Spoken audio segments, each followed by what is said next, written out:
Welcome back to Who Is on Magic Untapped as we explore the stories of characters from throughout Magic the Gathering's history. I am Barry White.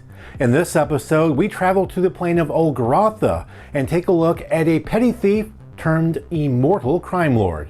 I'm talking about Eron The Relentless. Who is it? Who is this? Who is it? Who is this? Who is it?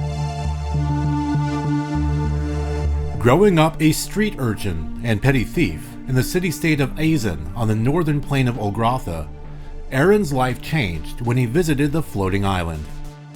There, at the wizard school, he met with the wizard savant Bernathine.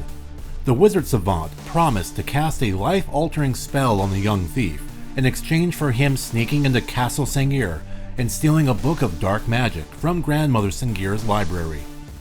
After hours of searching undetected in the castle library, Eron found the tome near the sleeping crone and pilfered it.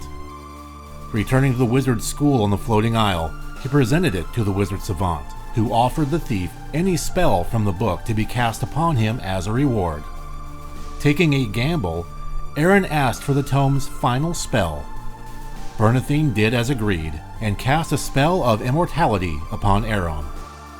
Of course, Grandmother Sangir and her grandson, the Baron, discovered the book's disappearance and traced it back to the wizard's school's wizard savant. As punishment for the theft, the Baron turned Bernathine into a werewolf. Eron, now immortal, was not without inconvenience. While he could neither die nor age, minor wounds would still scar him, and his body would still ache as would anybody's. At first, this gift of immortality was exciting for the thief, as he would take on impossible tasks and impossible foes, only to come out the victor. This excitement, though, waned through the years, and Eron soon found himself simply roaming the homelands, searching for adventure. He eventually traveled to Koskan Keep, high up in the mountains.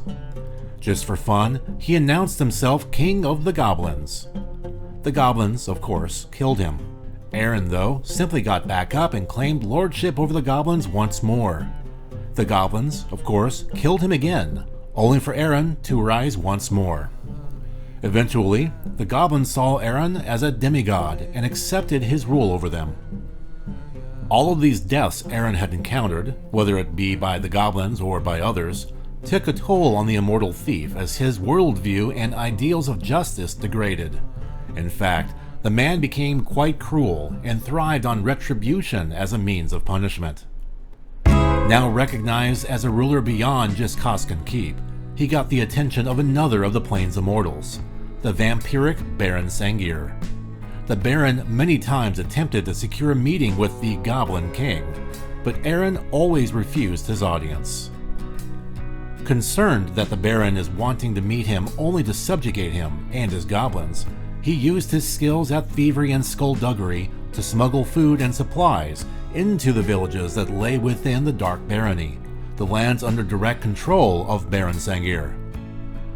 To ensure the goods delivery, Eron bartered an alliance with the people of his homeland of Azen, in which his people won't raid their lands so long as they assist in delivering support to those villages. Despite supporting the villages of the Dark Barony in defiance of Baron Sangir, and being the self-proclaimed king of the goblins in Koskan Keep, an area known as a refuge not just for the goblins, but also for Olgrotha's various criminals and scoundrels, Eron often turned a blind eye to the various sources of strife within his realm. Despite this, he found a certain level of disdain for two criminal refugees in particular, Chandler and Hoven. This is mainly because the two conspired to successfully steal a prized possession of his, a jewel-encrusted ebony rhinoceros.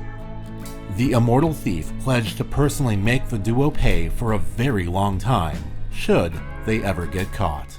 Despite being immortal, he is not beyond risk management. To that end, he hires minotaurs from Annaba as bodyguards, though this is mostly so he can eventually locate their hidden homeland, as to bring it into his growing empire of corruption. I hope you enjoyed this video about Eron the Relentless. If you did, hit that like and subscribe button. We also have a tip jar on Patreon. If you would like to support the channel that way, greatly appreciate it. Thank you for watching.